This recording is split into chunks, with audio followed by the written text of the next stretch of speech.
If you pay attention to this video, you will not only know how to fix your own cornering, but you will also know how to help your friends improve theirs.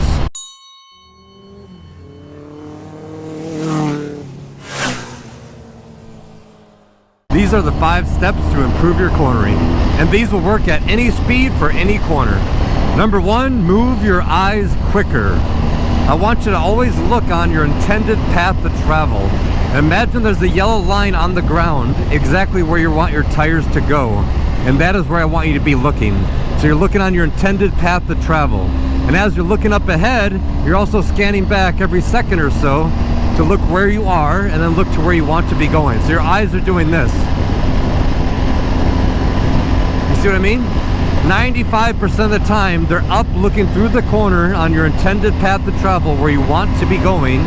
We're also scanning back very quickly, and probably every 5 seconds or so I'm looking down at my gauges, I'm looking at my mirrors just to make sure I have situational awareness, including what my bike is telling me. Maybe the lights are flashing, maybe there's some kind of oil pressure issue or tire pressure or whatever's going on, right? So most of the time I'm looking on my intended path to travel. Keep on flicking back to see where you are. Is that a shadow? Is that gravel? Is that a pothole? I don't know. So you just scan back to real quick to make quick adjustments, and then you look back up ahead to where you're going. So look on your intended path to travel.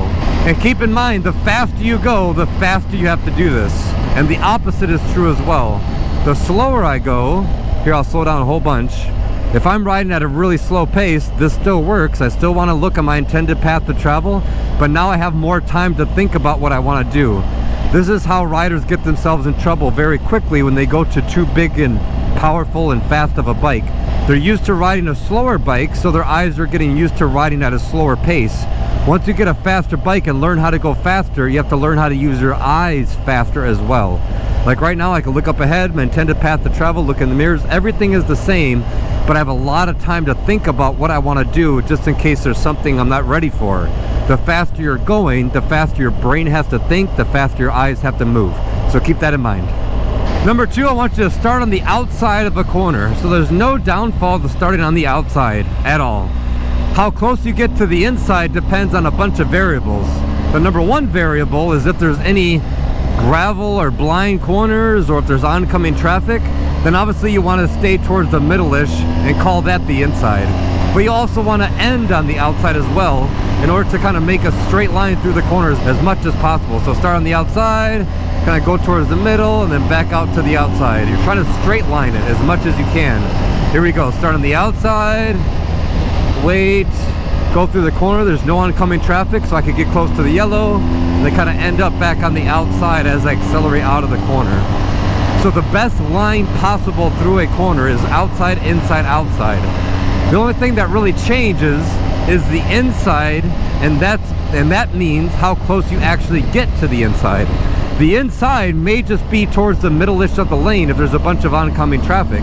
You see what I'm saying? If there is no oncoming traffic, well then inside literally means inside, like close to the double yellow. But there's no downside to starting on the outside at all. A couple more examples. So I'm starting on the outside, blind corner, so I'm going to go towards the middle-ish of the lane, not too close to the inside. On the exit, I'm going to go back out to the outside. See that? Here we go, another turn. So I'm going to start over here towards the outside. I'm going to dip it in, go towards the middle-ish since it's a blind turn. Come back to the outside, up, another turn. So come towards the middle-ish. Right in the middle of the lane, because I don't know if there's any cars coming. Middle of the lane-ish, middle of the lane-ish. Okay, now I see there's no oncoming cars. Now I can get close to the yellow, start on the outside. Open corner, go back over to the white line, back all the way over to the yellow line. See, I'm trying to go straight as much as I can based on my visibility. But starting on the outside is always a good way to go. No matter what corner, no matter what speed, there's no downfall to starting on the outside, only positives. Number 3, I want you to actively counter steer. I want you to be in control of the bike and tell this bike when to lean and how fast to lean. And that is directly caused by how quickly you push on the bar in the direction you want to go. So if you want to go left, you push left to go left. And the longer you hold the push, the more the bike will continue to lean. If you want the bike to lean slowly, we'll push slowly. Counter steering isn't some dramatic, huge input. It just depends on how fast you need the bike to lean. If you're swerving around a deer, you're gonna have to push fast like this. You're really gonna have to be aggressive on the bars to push really hard to get the bike to lean very fast. But if you don't need the bike to lean that quickly, we'll push slower. For example, at this turn for this pace, look at just a slight push. Get the bike to lean, go through the corner, and accelerate out. That's barely any push. If you want to go right, you push right. If you want to go left, you push left. If you want to go right, you could pull left, or you could also go left by pulling right. It's the same thing. Some people aren't aware of what they're doing, and if I ask them, when you actually go left, what are you doing? Do you push left or do you pull right? When you go right, what do you actually do to make the bike lean? Do you actually push right or do you more pull left? So go do an experiment and see which one you actually do. But I want you to actively, consciously countersteer and tell this bike when to lean and how fast to lean when you want to. And not just hope the bike does what you want it to do. Hope is not a technique. Don't let the bike be in charge of you. You be in charge of that bike. Number 4, I want you to keep on slowing down until you're comfortable with your speed. And understand there's a concept called the slowest point of the turn. That just means whenever your miles per hour is going the slowest, that is the slowest point of the turn. And keep in mind, this point, which is at different locations for every type of turn, this point of the turn is not right in the beginning of the turn when you very first begin to add lean angle. That is not when the slowest point of the turn is. So let's say, I'll just show you by example, it'll be easier, right? So for this left turn coming up, I'll show you. So I'm going about 65 miles per hour around there, right? So 65 miles per hour. I'm about to tip in, so I'm gonna roll off the throttle a little bit. I tip the bike in, 56 miles per hour, and then I accelerate out. So 56 miles per hour was the slowest point of that turn. You notice it was not at the beginning of the turn. So you have to understand that and be comfortable with that. If you know for that corner you're comfortable going 56, that just means 56 miles per hour at the slowest point of the turn. 56 miles per hour does not have to be at the beginning of the turn when the bike first tips in. Just stay zero throttle, or if you're using the brakes, stay on the brakes until you're all the way comfortable with your speed. Just keep on slowing down, keep on slowing down. Stay 0% throttle until the bike keeps on slowing down until you're comfortable with your speed. Now, if this is not happening fast enough for you, then you go to the brakes. It does not matter, front brake or rear brake, whatever. If you need to slow down a lot, go to the front brake because it's way more powerful. If you just need to slow down a little bit, then go to the rear brake. The only problem with this is when people stomp on the brake or grab the front brake. But if you just apply a little bit of brake, maybe 5% brake, nice and softly, you could brake whenever you want to. There's no problem with that as long as you don't grab. So here's another example. I'm going about 70. Here, I'll speed up, going about 70. Slow down, a little bit of brakes, still on the brakes, slowing down. Okay, 50 miles per hour, and then I accelerate out. So I went from 70 to 50. 70 was my entry speed. 50 was my slowest point. So just keep on slowing down. Once you're finally comfortable with the speed you're going around the mid-corner point, that's the point you crack open the throttle. That's just to maintain your speed. So for that example of that corner right back there, I was slowing down from 70 to 50. Once I got to 50, I crack open the throttle to maintain 50. If you think about everything I just said and really go out and practice that and understand the slowest point is not at the beginning of the turn, it will absolutely transform your riding for the better. And finally, number 5, do not accelerate until you can see the exit and the bike is facing in the right direction. You are not going to shoot a gun before you see the target and you have the gun pointed at the target, right? So I'm not going to accelerate until I can see the exit and the bike is finally facing the direction I want it to go. Then I can accelerate. So slowing down, right? I can see the exit now, but I can't accelerate till now. Wait till the bike is actually facing the direction you want to be going before you start to accelerate. And if you rewind this video a little bit and I talk about maintenance throttle and acceleration are two different things. Maintenance throttle is when you're comfortable with your speed, you're around the middle of the corner, you're done steering, you're done adding lean angle, and you just twist the throttle open enough to maintain that speed.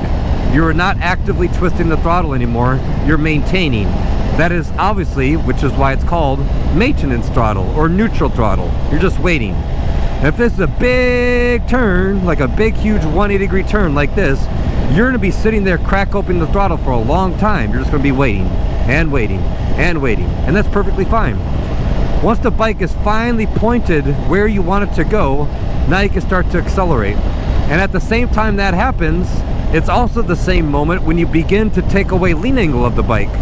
And this becomes more and more important with the more powerful bike you have. On an R3, you could start to accelerate probably a whole lot earlier than you can on an R1, because look at the power difference. It's like 170 plus more horsepower. So you really got to be disciplined if you have a powerful bike. Wait till the bike gets pointed, wait till this thing is facing in the direction you want it to go before you really start to accelerate. And when you really start to accelerate, start to take away the lean angle, start to stand up the bike at the same time to avoid slipping up the rear tire, to avoid damn near every single high set that ever happens. Is people not doing this, people not understanding. Do not accelerate really hard until you can see the exit and start to stand the bike up. So let's review. These are the 5 ways to fix your cornering. Number 1, everything begins with your eyes. So I want you to look on your intended path of travel. The faster you go, the faster you move your eyes. Look where you want to go, scan back to where you are. Look to where you want to go, scan back to where you are. Keep your eyes moving quickly, back and forth, back and forth. Number 2, start on the outside of the road. There is no downside to doing this. Start on the outside and also end the corner on the outside. The only thing that changes for any corner is how close you get to the inside. For example, there's a car right there. I'm not going to get really close to the yellow line because there's oncoming traffic. If there was no oncoming traffic, it's absolutely irrelevant. You can get as close to the yellow line as you want to, as long as there's no car coming. Number 3, I want you to actively counter steer. Don't let it be a mystery or a surprise, or you're hoping or anything like that when the bike begins to lean, how much it leans and how fast it leans. This should all be 100% under your control. Don't worry about moving your body. Don't worry about doing anything with your legs or with your foot pegs. That's all not going to make the bike go through the corner. Actively, consciously counter steer. Get used to pushing forward on those handlebars. The bike will turn so much easier with so much less effort once you actively and consciously counter steer. Get that bike to go where you want it to go, not just hope it goes where you want it to go. The 4th fix I talked about is keep on slowing down until you're comfortable with your speed, right? So if you're going 70 miles per hour on this straightaway, right, you're gonna roll off the throttle to 0% throttle, and you just keep it at 0% throttle until you're comfortable with your speed. Just keep in mind, the slowest point of the corner is not at tip-in. It's probably somewhere near the middle of the corner. So just because you go into the corner at 60 miles per hour, the slowest point of the corner may be 40 miles per hour, and that's perfectly fine, right? Just keep in mind, you do not have to slow down to 40 miles per hour at the beginning of that turn.